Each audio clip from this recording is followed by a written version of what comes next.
নমস্কার প্রিয় শ্রোতা বন্ধু, আজকে আমি আপনাদের কৃষ্ণের বাল্যকালে প্রথম কবে, কোথায়, কিভাবে তার প্রিয় বন্ধু সুদামার সাথে সাক্ষাৎ হয়েছিল সেই গল্পটি শোনাতে চলেছে। খুব ছোট্ট করে অল্প ভাষায় সহজ সরলভাবে এই গল্পটি আমি আপনাদের কাছে উপস্থাপনা করতে চলেছে, যার মাধ্যমে আপনাদের কথাগুলি শুনতেও যেমন ভালো লাগবে তেমনি বুঝতেও অনেক সুবিধে হবে। জয় কানাইয়ালাল কি জয়। চলুন শুরু করা যাক।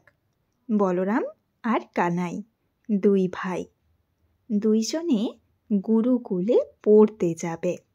একদিন সকালবেলা মা যশোদা, কৃষ্ণ এবং বলরাম দুই ভাইকে গুরু পাঠশালায় পড়তে যাওয়ার কথা বলতে লাগলো। এমন সময় কৃষ্ণ বলল, আমি গুরুকুলে পড়তে যাব না, আমার ওই একঘেয়েমি পড়াশুনো একদম ভালো লাগে না। তখন মা যশোদা তাকে বোঝালেন যে, যাও, ওইখানে অনেক নতুন নতুন বন্ধু পাবে, ওইখানে তোমাকে কেন একঘেয়েমি লাগবে, কত নতুন কিছু শিখবে, নতুন নতুন বন্ধু পাবে, তোমার দেখবে খুবই ভালো লাগবে। এই বলে কৃষ্ণ অনেক কষ্টে রাজি হলো। এমন সময় কৃষ্ণ এবং বলরাম দুইজনে গায়ের সবুজ মাঠা পথ দিয়ে গুরুকুলে যাওয়ার জন্য প্রস্তুত হলো। সেই গুরুকুলেও সুদামা যাবে। এমন সময় পথে দেখা গেল একটি ছোট্ট ছেলে ভীষণ জোরে কান্না করছে।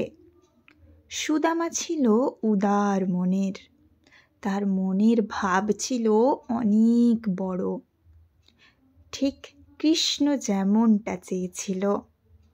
সে যাই হোক, গ্রামের পথ দিয়ে হাঁটতে হাঁটতে যখন কৃষ্ণ এবং বলরাম মেঠো পথের বাঁকা নদীর ধার দিয়ে গুরুকুলে যাচ্ছে, এমন সময় দেখল একজন বালক কাঁদছে এবং সেইখানে একটি ছেলে তার কাছে বসল। সেই ছেলেটি হলো সুদামা। সুদামা ভীষণ গরিব। তার মা অনেক কষ্ট করে দুই বেলা দুমুঠো খাবার জোগাড় করে। আজ সে পাঠশালায় নিয়ে এসেছে একটি বড় মোয়া, সেটি খেয়ে তার সারা দিন কাটবে। পথে যেতে যেতে হঠাৎ বাচ্চা ছেলেটির চিৎকার শুনে সে সেখানে থেমে গেল। তাকে জিজ্ঞাসা করল, হে বালক, তোমার কি হয়েছে? তুমি এত জোরে কান্না করছো কেন? তখন সুদামাকে সেই ছোট্ট বালকটি কাঁদতে কাঁদতে বলল, আমার আজকে সারা দিন কিচ্ছু খাওয়া হয়নি, আমার মা নেই, আমার খুব খিদে পেয়েছে, খিদের জ্বালায় আমি এইভাবে কাঁদছি। এই কথা শুনে সুদামা মনে মনে ভাবল, আমার মা কত কষ্টই না করে এই একটা মোয়া জোগাড় করেছে, যেটা সে আমাকে নিজের হাতে বানিয়ে দিয়েছে। এই একটা মোয়া কি আমার এই বালকটিকে দেওয়া উচিত হবে? এমন নানান ভাবনা চিন্তা করতে করতে সুদামা ভাবল, না, মা তো বড়, মাকে যদি আমি বুঝিয়ে বলি তাহলে সে নিশ্চয়ই বুঝতে পারবে। সে তার কোমরে গুঁজা মোয়াটাকে নিয়ে তার হাতে দিল। মোয়াটা সে ঝুলিয়ে ঝুলিয়ে আনছিল। পথে এসে সে ভাবল, যদি মোয়াটা পড়ে যায় তাহলে তো নষ্ট হয়ে যাবে। এই ভেবে সে তার কাঁচির গুঁজোতে মোয়াটি গুঁজে নিয়েছিল। সেই গোঁজা মোয়াটি বের করে সেই ছোট্ট শিশুটির হাতে দিয়ে বলল, নাও, তুমি খাও।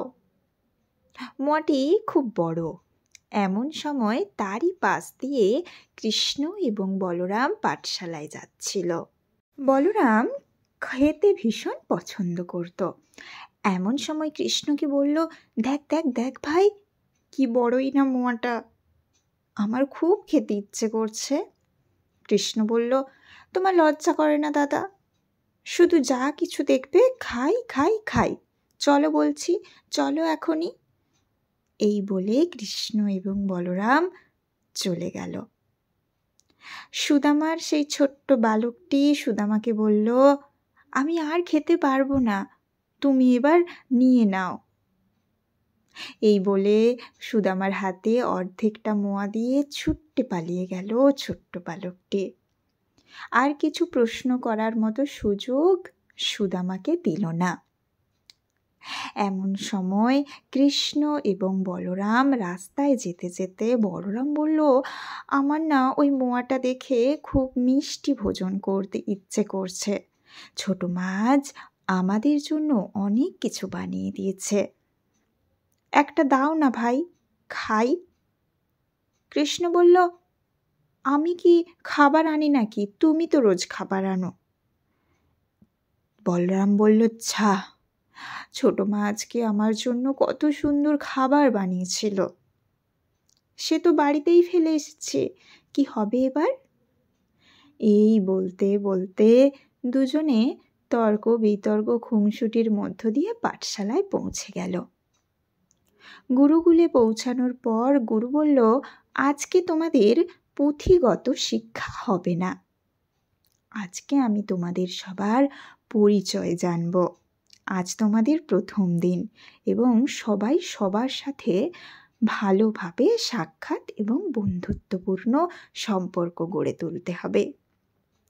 এই বলে কানাইকে সবার আগে উঠে দাঁড়াতে বলল। কানাই বলল, আমি গোকুলের রাখালের ছেলে, আমার নাম কানাই।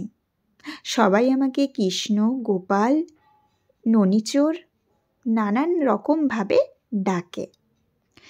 ননিচোর কথাটি শুনে সবাই হা হা করে হেসে উঠল। গুরু ধমকে বলল, থামো তোমরা, নিজের পরিচয় এমন স্পষ্টভাবে সবাই দিতে পারে না, ওর সৎসাহস আছে তাই দিয়েছে।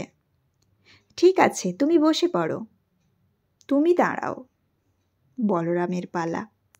বলরাম বলল, গুরু, আমি হলাম কৃষ্ণের ভাই বলরাম, কৃষ্ণের বড় ভাই। এই বলতে বলতে তার খিদায় পেটের ভেতর যেন ইঁদুর লাফালাফি করছে। গুরু তার মুখ দেখে বুঝতে পারল সে বিচলিত খাওয়ার জন্য। গুরু তাকে জিজ্ঞাসা করল, বলরাম, তোমার কি খুব খিদে পেয়েছে? বলরাম বলল, হ্যাঁ গুরু। গুরু বলল, ঠিক আছে, তুমি খেতে পারো, কোনো সমস্যা নেই, খিদে পেলে অবশ্যই খেতে পারো। বলরাম গুরুকে সব ঘটনা খুলে বলল। তার ছোট মায়ের হাতে তৈরি করা নানান সুন্দর সুন্দর খাবারগুলো সে আনতেই ভুলে গিয়েছে। গুরু বলল, এ মহা ভুল, তুমি অন্যায় করেছ, তুমি তোমার ছোট মাকে দুঃখ দিয়েছ, সে এত কষ্ট করে বানানো খাবারগুলোকে তুমি ওইখানেই রেখে এসেছ এবং তোমার মন বিচলিত, তাই তোমার মনে নেই। আমি চাইলেই তোমাকে খাবার দিতে পারি, কিন্তু আমি তোমাকে খাবার দেব না, কারণ ভুল যদি শুধরে নেওয়া যায় তাহলেই সেই ভুলগুলো মনে থাকে। আমি তোমাকে খাবার দেব না। এইখানে যত তোমার বন্ধু আছে তারা কেউ যদি চায় তাহলে তোমাকে খাবার দিতে পারে। এই সব কথোপকথনের মাধ্যমে এলো সুদামা। গুরুকে এসে প্রণাম জানিয়ে বলল, গুরু প্রণাম নেবেন, আমি সুদামা, আপনার পাঠশালায় পড়াশোনার জন্য এসেছি। গুরু বলল, আমার পাঠশালায় এত দেরিতে আমি কাউকেই থাকতে দিই না, আজকে তোমার প্রথম দিন, তাই তোমাকে থাকতে দিচ্ছে, বসতে দিচ্ছে, না হলে বাড়ি পাঠিয়ে দিতাম। সুদামা রাস্তার ঘটনাটি বলতে চাইল, কিন্তু গুরু তাকে ধমকে থামিয়ে দিল। বলল, আমি কোনো অজুহাত শুনি না, আমি সময় বুঝি। আমার এখানে আসতে হলে সময়, সতর্ক সব কিছুই মেনে চলতে হবে। যে সময়ের গুরুত্ব বোঝে না তাকে আমি এইখানে আমার এই গুরু শিষ্যে তাকে রাখি না, তাকে আমি বাড়ি পাঠিয়ে দিই। এই বলে সুদামাকে বসার জন্য বলল। সুদামা বসল এবং গুরু বলল, আমি ওই গাছের পিছনে একটা বড় পাত্র রাখলাম। কারোর যদি ইচ্ছে হয় যে তোমার এই বন্ধুটিকে খাবার, তোমাদের ভাগের কিছুটা খাবার তোমরা দিতে চাও তাহলে দিতে পারো। বলরাম এবং কৃষ্ণ দুজনে ভাবছে, আমাদের কি কেউ খাবার দেবে? বলরাম বলছে, ভাই কানাই, আমাদের কি কেউ খাবার দেবে? কানাই বলল, দাদা, আমাদেরকে কেউই খাবার দেবে না। দেখলে না, আমি যখন আমার পরিচয় দিচ্ছিলাম সবাই কেমন হা হা করে হেসে উঠেছিল। আমাদেরকে কেউই খাবার দেবে না।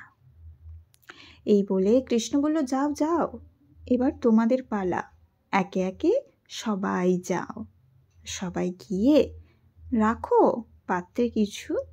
এই বলে একজন একজন করে উঠে গেল, কেউ কিচ্ছু রাখলো না। শেষে বাকি রয়ে গেল সুদামা। কৃষ্ণ বলল, আর কি কেউ বাকি আছো? সুদামা বলল, হ্যাঁ, আমি সুদামা, আমি এখনো বাকি রয়েছি। বলে সে গেল সবার শেষে। তার কাছে ছিল এঁঠো আধখানা মোয়াটি। সে মনে মনে ভাবল যে ওই আধখানা মোয়াটা কি রাখা উচিত হবে? হয়তো হবে না, কিন্তু আমার বন্ধুর খিদে তো নিবারণ হবে। এই বলে সেই পাত্রে সে আধখানা মোয়াটি রেখে চলে গেল। এরপর কৃষ্ণ এবং বলরাম এলো, দেখল ওই পাত্রে ছোট আধখানা মোয়াটি রয়েছে, যেটি সুদামা সেই বালকটিকে খাওয়াচ্ছিল রাস্তায়। ওটি কৃষ্ণ এবং বলরাম দুইজনেই দেখে এসেছে। বলরাম বলল, ছি ছি ছি, আমি খাবো না। এই এঁঠো আধখানা মোয়া এতজন মিলে এইটুকু খাবার আমার জন্য রেখেছে। কৃষ্ণ কিন্তু মনে মনে ভাবল, এ একমাত্র সুদামাই রেখেছে, এবং সে তার উদার মনের ভাব বুঝতে পারল। কৃষ্ণ দাদাকে বলল, দাদা, তুমি দেখেছো, এটা সেই মোয়াটা যেটা সেই বালকটা খাচ্ছিল। তুমি রাস্তায় বলেছিলে না, এত বড় মোয়া এই ছোট্ট বালকটা কি খেতে পারবে? এটা সেই মোয়াই দাদা। বলরাম বলল, হ্যাঁ তাই তো। এই বলে সে প্রথম সুদামার সঙ্গে আলাপন করল। সেখানেই ঘটল তাদের প্রথম আলাপন। কৃষ্ণ পেল তার মনের মতো একজন বন্ধু। প্রথম সাক্ষাৎ, প্রথম বন্ধুত্ব গুরুকুলে। কৃষ্ণ বলরামকে বলল, দাদা, আমি আমার মনের মতো বন্ধু পেয়ে গেছি দাদা। আমি এবার গুরুকুলে রোজ আসব। সুদামাই হলো আমার সেই বন্ধু। এই বলে সুদামার দিকে কৃষ্ণ তাকালো, সুদামা তাকালো কৃষ্ণর দিকে। মৃদুমন্দ হাসিতে দুজনের বন্ধুত্বপূর্ণ সম্পর্ক হয়ে উঠল। সেই বন্ধুত্ব চিরস্থায়ী, চিরকালীন হয়ে রয়ে গেল আমাদের পুঁথিতে, আমাদের ধর্মে, কর্মে, সবেই। নমস্কার। আজকের ভিডিও এই পর্যন্ত। এই ছোট্ট গল্পটি আমি আপনাদের কাছে আজকে উপস্থাপনা করতে চেয়েছিলাম। কৃষ্ণ এবং সুদামার প্রথম আলাপন। ধন্যবাদ। জয় শ্রীকৃষ্ণ।